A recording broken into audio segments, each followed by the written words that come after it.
My mom didn't sit me down for a talk. She dragged my suitcase onto the driveway, popped it open, and started tossing my clothes into a plastic trash bin like she was taking out yesterday's leftovers. I stood there in my work shoes, still smelling like coffee and syrup from the brunch shift, watching my life land in a pile next to the recycling. I'm Harper, I'm 24, and that bedroom was the only reason I could afford to stay and help run my family's little diner. But my mom didn't even look me in the eye when she said it. "You're an adult. You don't deserve to be here anymore. Your brother's wife needs this room. You're just in the way." Behind her, I could see a pair of perfectly manicured hands touching the window frame, already imagining it as a studio, a backdrop, a prop. No one asked where I was supposed to sleep that night, how I was supposed to finish my online classes, or who was going to run the social media and the delivery apps that kept the diner from going under. My brother walked past me, grabbed another box, and said I was being dramatic when I flinched as my laptop almost hit the ground. I didn't scream. I didn't beg. I didn't throw anything back. I picked up what was left of my stuff, put the rest of it on the curb, and walked away without saying a single word.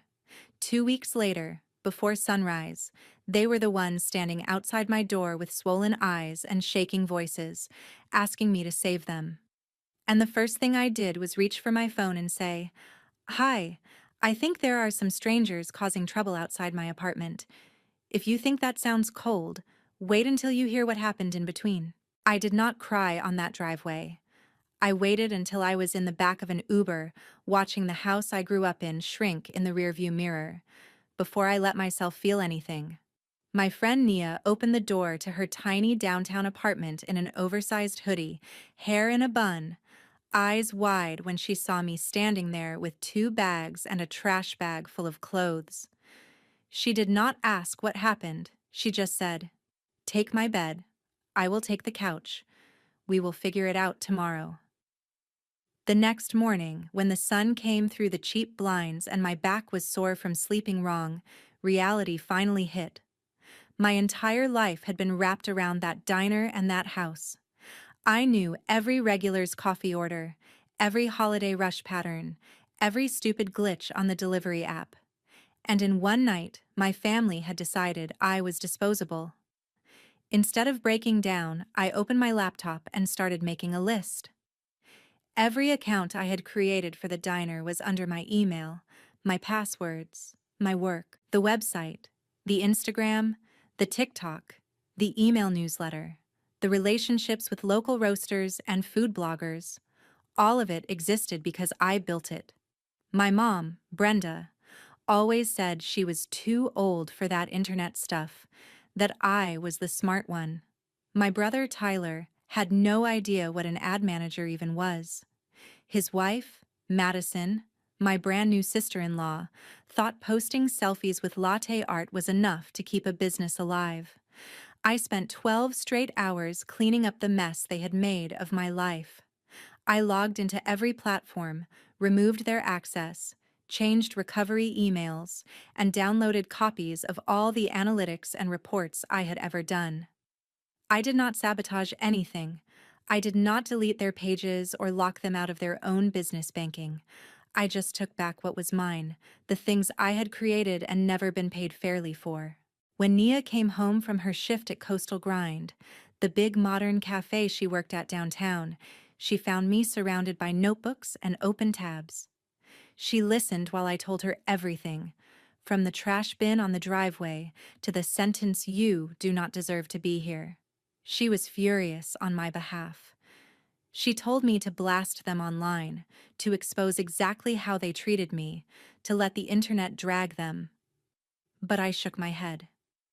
If I burned everything down, I would look bitter and unstable, and they would still call me ungrateful. I did not want to go to war on their level.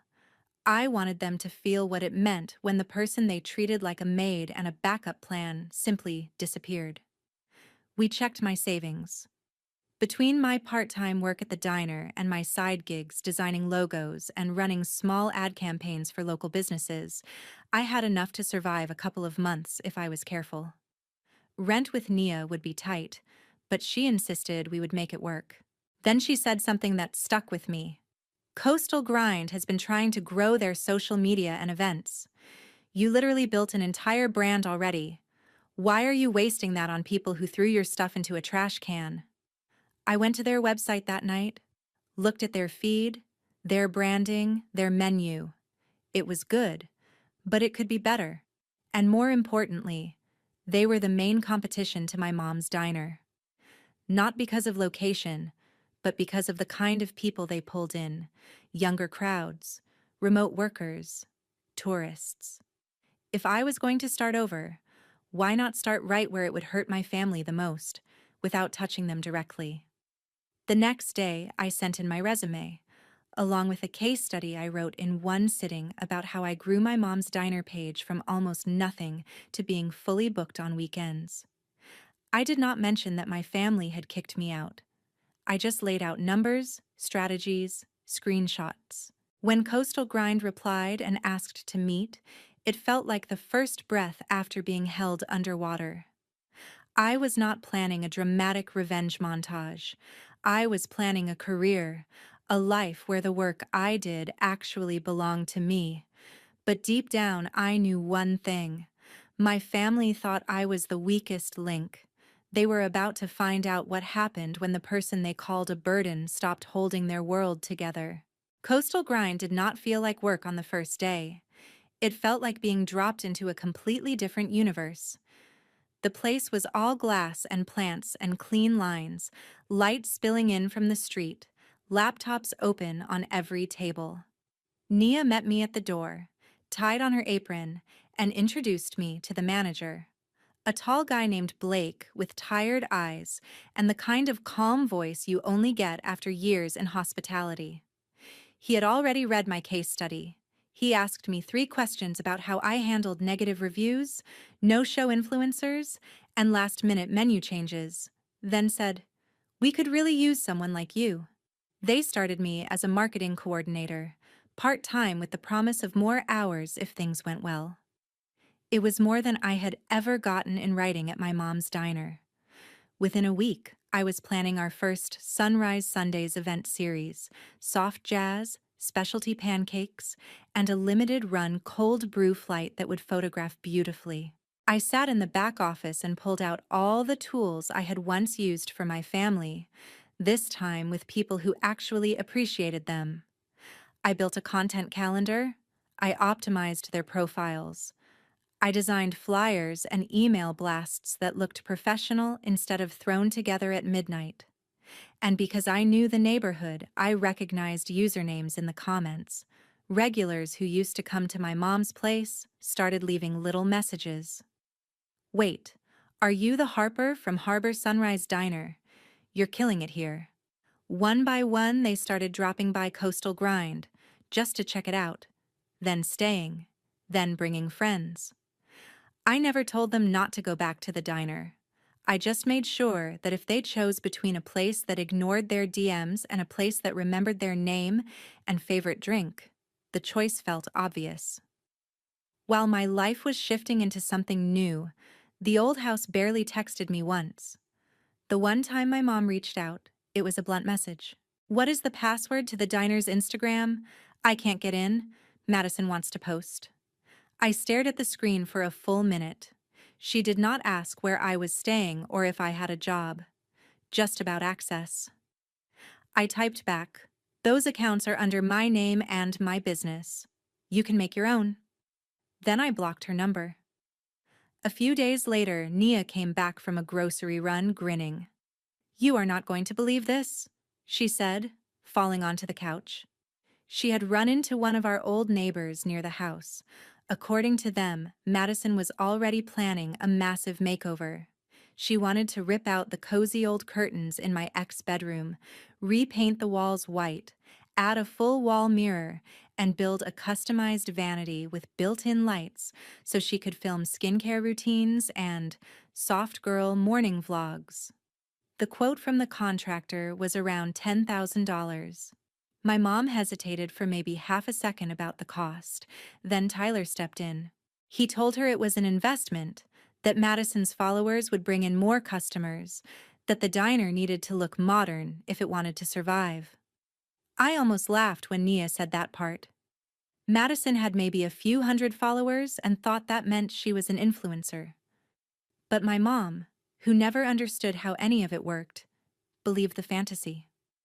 They pulled money from the diner's savings. The savings I had helped build by negotiating better deals with suppliers and running successful campaigns. I pictured them arguing over backsplash samples and ring lights, while at Coastal Grind I was pitching a collaboration with a local roastery that would actually bring in traffic. The first Sunrise Sunday sold out of the special cold brew flight before noon. People tagged us in their stories, sharing pictures of latte art and the view through the big windows. Blake watched the numbers and shook his head in disbelief. "You did all of this at your mom's place by yourself?" he asked. I shrugged. "More or less," he said. "Then this is just the beginning." The same week, one of our old delivery drivers stopped by Coastal Grind, wearing a different logo on his jacket.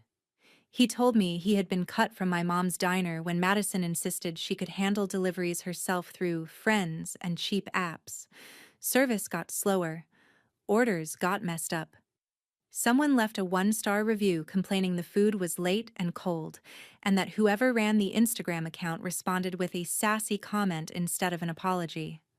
I knew that tone. It was pure Madison.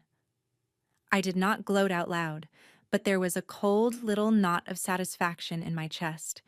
They had wanted me gone so badly they threw my stuff in the trash. Now they were paying strangers to do a worse job than I ever did for free. At night, on Nia's couch with a blanket over my legs and my laptop balanced on my knees, I watched the numbers climb for Coastal Grind and wondered how long it would take before my mom realized what she had given up. I did not reach out. I did not check their pages, even though curiosity burned. I just kept building. Because the thing about pulling the keystone out of a structure is, you do not have to push anything else. You just wait and listen for the cracks. I thought the worst they could do was throw my stuff away and steal my bedroom, but apparently I underestimated how fast greed can snowball. A couple of weeks into my new job at Coastal Grind, Naya came home from a late shift, dropped her bag on the floor, and said, "Okay, you need to hear this." She had stopped by our old street to visit a cousin who lived a few houses down from my mom. According to neighborhood gossip, the studio in my old room had not been enough for Madison. Once the vanity went in and the white paint dried, she decided the lighting still was not content-friendly, and that the real money would come from building a full wellness spa.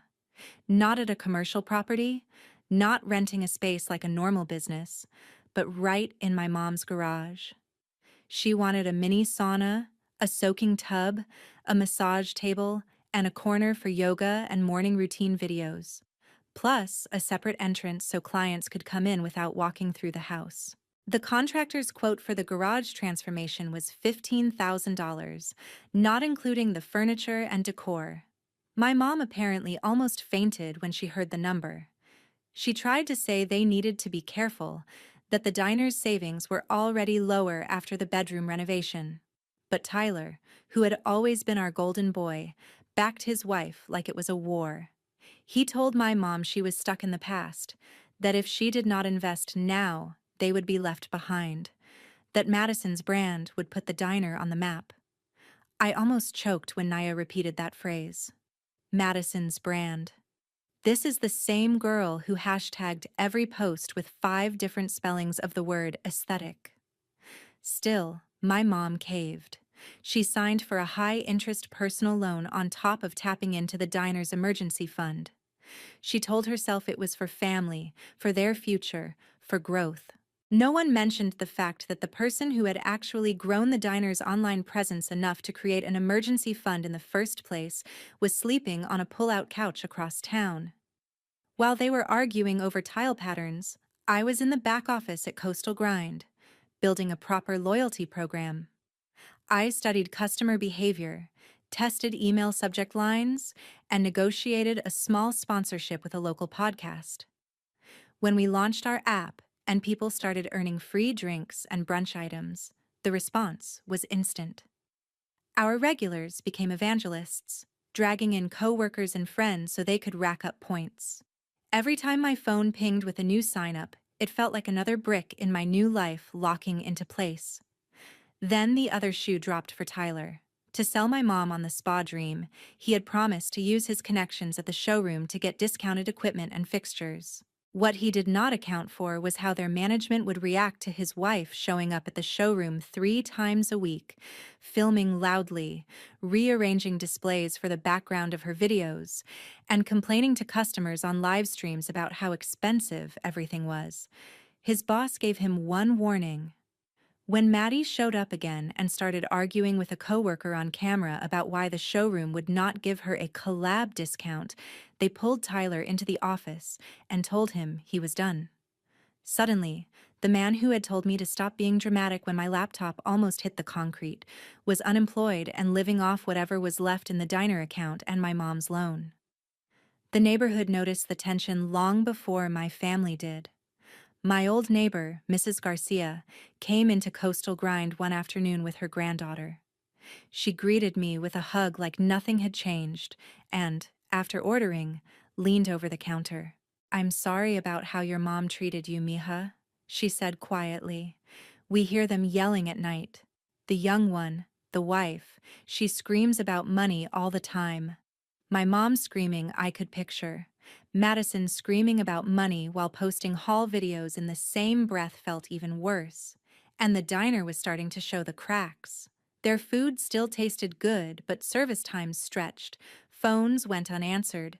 Messages piled up in their inbox. Without structured promos, slow days stayed slow. A few of our Coastal Grind customers mentioned it casually. "We used to go there, but they take forever now. And whoever runs their Instagram is kind of rude." They kept describing responses that sounded exactly like Maddie, all fake sweet and passive-aggressive. I stayed quiet, just nodded and said we were glad to have them. I did not have to push anyone away from my mom. She was doing that herself by putting the future of her business in the hands of a girl who cared more about ring lights than regulars. At the same time, the bank started calling. Nia told me that one of her coworkers at Coastal Grind was dating a guy who worked at a local branch.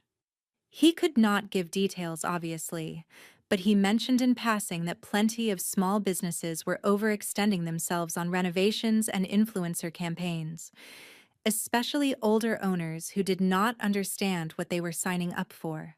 I did not ask if my mom's name was on that list. I already knew. Late one night, as I was tweaking ad targeting for our next event, my phone lit up with a number I had not memorized, but still recognized. My mom had found a way to text me from a different phone. The message was short and cold. "We need help with the diner's online stuff. Send the logins." I stared at it until the words blurred. There was no apology. No question asking if I was okay, if I had somewhere safe to sleep, if I was eating. Just, "We need help." For a second, the old reflex kicked in. The good daughter reflex. Fix it. Save them. Make it easier.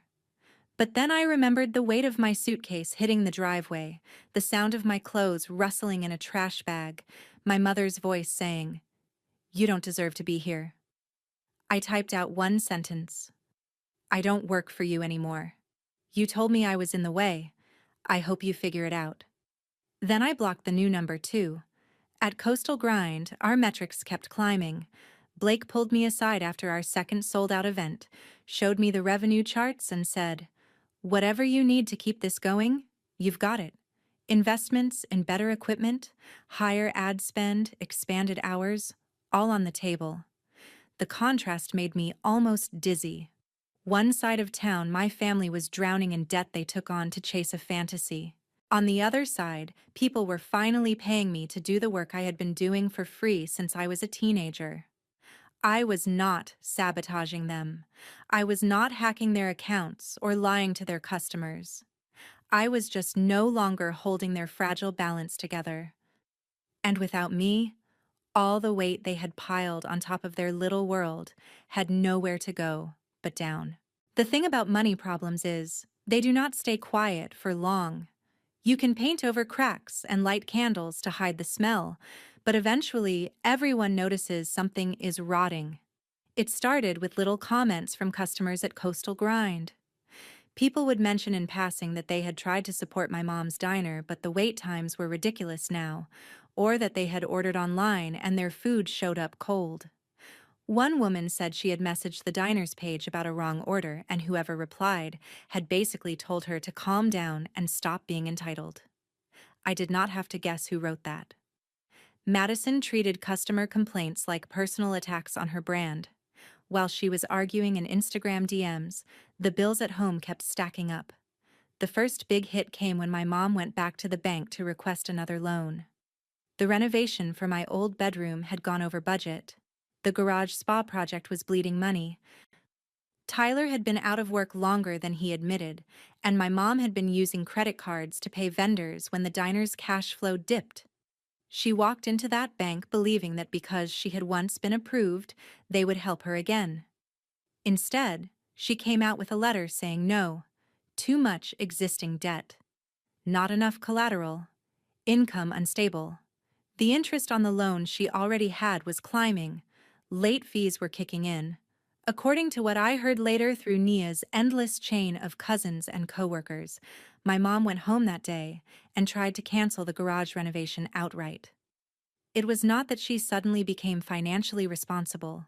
It was that she felt the ground finally wobble under her feet. But by then, it was too late. Madison had already ordered half the furniture and equipment on a credit card my mom had co-signed for. A gleaming chrome cart for skincare products, a fancy towel warmer, fake plants and minimalist wall art, glass jars for bath salts. She justified every purchase as for the business, but nothing made it into actual paying customers' hands. She filmed unboxing videos and morning routine reels in spaces that were still full of construction dust. Tyler, desperate to feel like the man of the house again, backed her on every swipe. "It is going to pay off," he kept saying. "You have to spend money to make money." Meanwhile, the diner was hemorrhaging reputation. Without a consistent social media strategy or decent customer service, slow days stayed empty. Food took longer as they tried to cut labor costs. Deliveries got delayed because Madison tried to manage routes herself around her filming schedule. One of our old regulars, Mr. Jacobs, a retired teacher who had been eating pancakes at that diner since before I was born, showed up at Coastal Grind one morning. He sat at a corner table, ordered coffee and a breakfast sandwich, then looked at me with something like guilt in his eyes. "I tried," he said. "I really tried to stick with your mom. But that girl she hired, the one always filming herself, she made me feel like an inconvenience for asking for my eggs to be reheated." His voice cracked on that last word. I refilled his cup and thanked him for being honest. I knew he was not the only one who felt it. When I finally broke down and checked the diner's page from a burner account one night, the change was brutal. Grainy photos, messy captions full of typos, defensive replies to negative reviews. The cozy neighborhood spot I had spent years polishing into something people were proud to tag looked like a parody of itself. While their digital presence crumbled, things inside the house were getting ugly. Hushed fights turned into screaming matches. Neighbors who once sat on their porches and chatted in the evenings now closed their doors and turned up the TV. The police were called at least twice when Madison went on loud rants about money and loyalty and how no one appreciated her sacrifice. The same woman who had looked at my old bedroom and saw nothing but a blank canvas for her videos was now surrounded by half-finished projects and unpaid invoices. My mom, who had once prided herself on being a good neighbor and a solid small business owner, was becoming the woman people whispered about and avoided. And in the middle of all that, she still tried one more time to use me as a tool. She knew my numbers were blocked, so she cornered Nia after a shift one night, waiting outside Coastal Grind like a customer, but not coming inside. She asked how I was. When Nia said I was fine and working hard, my mom did not ask where I was living or if I needed anything. She went straight to business. She told Nia the diner was going through a rough patch and that Madison was still learning social media. If Harper just comes back to help with the online stuff for a while, she said, we can get through this. She can stay in the guest room until things settle. The way Nia described it later made my stomach twist. That casual assumption that I would come running back to the same house where my belongings had been dumped into a trash bin, as if nothing had happened, as if she was doing me a favor. Nia told her no. She told my mom that I was building something new, that I had a job where people respected me, that I was not coming back. My mom's face went hard. She said I was being dramatic, that family forgives and moves on, that I should not hold a grudge over one bad day. When Nia told me all of this, I did not cry or scream. I just felt a kind of exhausted clarity. My mom did not miss me. She missed what I had done for her. She did not want her daughter back. She wanted her unpaid social media manager back. At Coastal Grind, things were moving in the opposite direction. Our app numbers were climbing. Our events were selling out. I convinced Blake to hire back the old delivery driver my mom had let go. He knew the neighborhood, knew the people, and he was thrilled to be treated like a human being instead of a disposable service. We added more routes, including one that looped right by my mom's diner. Customers in that area started ordering from us instead because our food arrived hot, on time, and with a thank you note in the bag. I made sure every interaction felt personal, not fake influencer personal, real. When the landlord of my mom's building finally sent an official notice about late rent and potential eviction, the news rippled quietly through the neighborhood. Commercial landlords in that part of San Diego do not play around. They tolerate a lot, but not repeated late payments and obvious financial chaos. My mom tried to stall him, promising things were turning around, that they just needed a little more time. But the numbers on her ledger did not care about promises. Standing in the back room of Coastal Grind, watching our revenue charts climb while hearing through the grapevine that my childhood home and my mother's livelihood were on the brink, I felt something I am not proud of and will not sugarcoat. Relief.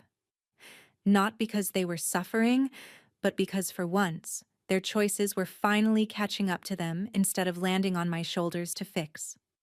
I had spent years being the invisible net under their bad decisions. Now, for the first time, I had stepped aside. And as cruel as it sounds, there was a dark, quiet satisfaction in knowing that the fall they were feeling was not my fault. It was gravity. The notice on my mom's diner door went up on a Tuesday. It was a plain white sheet of paper with black printing, the kind landlords use when they are done asking nicely. According to what Mrs. Garcia told one of our baristas, my mom pretended it was a misunderstanding at first, said the check must have gotten lost in the mail, said she would sort it out by the end of the week. But there was nothing left to sort. The loan payments, the renovation bills, the credit cards, the late rent, it all came due at once. The bank would not extend anything. The contractor wanted his money. The landlord, a man who had owned half that strip of shops for as long as I could remember, had already lined up a new tenant in case my mom defaulted. That tenant was Coastal Grind. Blake had mentioned a possible expansion a few weeks earlier. Nothing concrete, just an idea. We were bursting during peak hours, turning away people on weekends. When he asked me where I thought the perfect second location would be, I did not hesitate. I told him about the corner where my mom's diner sat, about the foot traffic, the parking, the history. I did not mention my last name. I did not say, that was my childhood. I just laid out the numbers, the demographics, the potential. Blake did his own research. The landlord confirmed my mom was behind and struggling. He saw an opportunity to replace a failing tenant with a thriving one. Business is cold like that. By the time the eviction notice went up, the lease with Coastal Grind was already being drafted. I did not have to sign anything. I just watched the emails roll in, the plans for renovations that actually made sense, an updated kitchen layout, better seating, real investment backed by real revenue. On the other side of town, my mom's life was folding in on itself. The house I grew up in had a second mortgage hanging over it. Between the loan for the bedroom studio that never really took off and the unfinished garage spa, there was almost no equity left. Tyler and Madison were fighting daily. She screamed about how he had ruined her chance to be a wellness influencer, how his family was dragging her down, how she deserved better. He yelled back about her spending, about her attitude, about the way she talked to my mom. None of them mentioned me until it was time to assign blame for the online mess. Then, suddenly, everything was my fault again. If Harper hadn't taken everything with her, if Harper would just come back, if Harper cared about family at all. When the final deadline on the lease passed and the landlord told my mom she had to be out by the end of the week, reality finally snapped into focus for them. The diner was gone. The house, with no steady income to support its mortgage and mounting bills, was next. They sold what they could: furniture and appliances and the sad, unused vanity lights from my old bedroom. Tyler picked up shifts as a delivery driver for whatever app would take him. Madison tried to pivot her content to raw, honest struggle, but her small audience wasn't interested in watching her complain from a cramped motel room instead of a curated backdrop. By the time they showed up at my apartment, they were out of options. It was 2 weeks after the eviction notice, just before dawn on a Sunday. I had fallen asleep on my couch after working late on a launch campaign for the new Coastal Grind location. At first, I thought the pounding noise was a dream. Then I realized someone was leaning on my doorbell and hitting the door with their fist over and over. My heart jerked into my throat. I grabbed my phone, crept toward the door, and checked the peephole. My mom was there. Hair messy, eyes swollen, wearing a jacket I had never seen before. The kind of cheap, thin thing you buy when you did not plan to be out in the cold. Tyler stood next to her, shoulders slumped, dark circles under his eyes. Madison hovered slightly behind them, arms wrapped around herself in a sweatshirt with the logo of a gym she no longer went to. There were suitcases and plastic bags piled at their feet. I did not open the door. I slid the chain lock in place, even though I know a deadbolt was already engaged, and cracked it just enough to hear my mom's voice. "Harper, please," she said, and for a second she sounded like the woman who used to make dinosaur pancakes for me when I was 6. "We need to talk. We made mistakes. Just let us in so we can explain," Tyler added. "We were wrong, okay?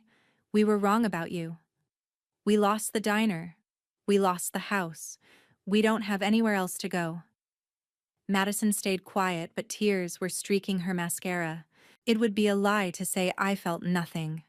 My stomach twisted, my chest ached, my heart pounded so hard it felt like it might break through my ribs.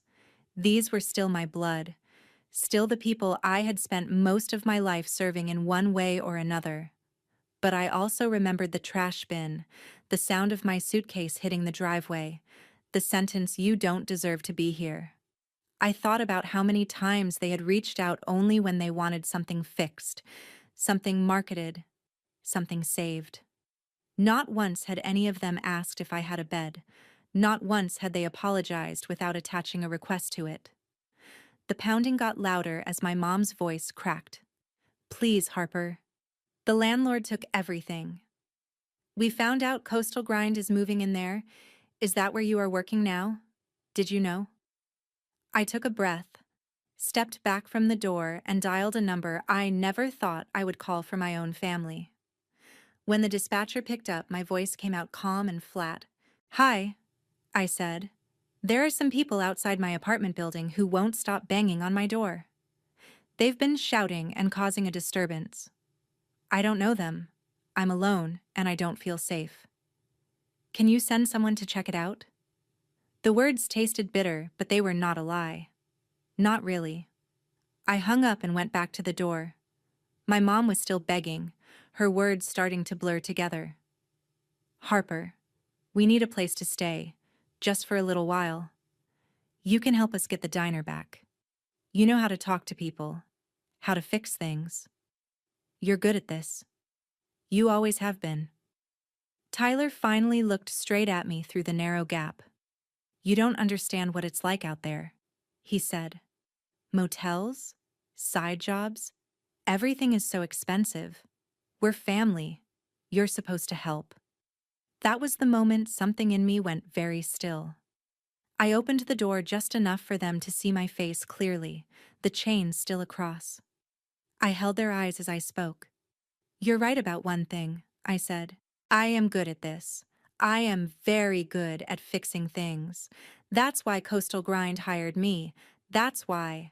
Starting next month, there's going to be a brand new cafe in the exact spot where you threw my future in the trash. My mom blinked. What are you talking about? The landlord needed a new tenant, I continued. He wanted someone stable, someone growing. Blake asked my opinion. I told him your location was perfect. We signed the lease. We are gutting the inside and turning it into something better. Madison's face twisted.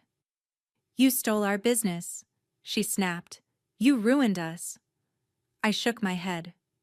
No. You did that when you spent more on ring lights than on payroll. You did that when you fired good people and insulted customers. All I did was stop holding your world together for free. Sirens wailed faintly in the distance, getting closer. My mom sagged against the doorframe, suddenly looking older than 50. I never wanted this, she whispered. I just wanted you kids to have more than I did. Then you should have started by not throwing away the one person who already knew how to build something, I said quietly. The flashing lights turned the hallway blue and red. An officer stepped out of the elevator a moment later, hand resting lightly on his belt, expression professional. Is everything okay here, ma'am? I opened the door just enough for him to see my mom and siblings, then stepped back. They've been here banging and yelling for a while, I said. I asked them to leave. I don't feel safe letting them in. My mom stared at me like she did not recognize the person standing in front of her. The officer kept it simple, asking them to move along, reminding them they could not loiter in the hallway or disturb other tenants. There was no dramatic arrest, no handcuffs, just a quiet, humiliating walk back down the corridor with their suitcases and plastic bags. As they shuffled past me, my mom reached out, fingers brushing the doorframe where my hand had been. I'm still your mother, she said, voice breaking. I did not flinch. I just met her eyes one last time. You told me I didn't deserve a place in your home, I said. Now you know what it feels like to be on the other side of that door. Then I closed it, slid the chain back, and leaned against the wood, heart pounding, knowing that for the first time in my life, I had chosen myself over the people who thought I would always choose them, no matter how hard they pushed me away. The grand opening of the new Coastal Grind location felt like walking into an alternate timeline where my life had taken the right turn years ago instead of last month. The building was the same one I had spent half my childhood in, but everything inside was different. The greasy carpet was gone, replaced by polished concrete and warm wood. The old sticky booths had been swapped for bright tables, soft chairs, and a long bar facing the windows. There were plants in the corners, soft music playing, and the smell of good coffee and fresh pastries instead of burnt oil. The only thing that stayed the same was the way the morning light poured in through the front windows. The same windows I had once wiped down after school while my mom counted cash in the back. Now I stood near the entrance with a Coastal Grind badge clipped to my shirt and a tablet in my hand, watching people file in, some curious, some already loyal to our first spot. A few faces from my old life blinked when they saw me. Isn't this where your mom's diner used to be? One of them asked gently. I smiled and nodded.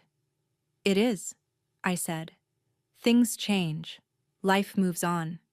And sometimes it moves in the direction it should have gone in the first place. We had worked on this launch for weeks.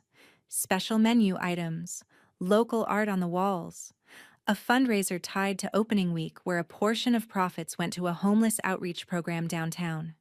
It felt intentional, like we were putting something back into the city instead of just taking up space. Blake gave a short speech about small businesses and community and growth. When he thanked me publicly for leading the strategy, people clapped, and I felt my face go hot. There was a time when I would have shrunk under that attention, worried my mom would roll her eyes or tell me not to get a big head. This time, I let myself stand there and take in the sound. I did not invite my family to the opening.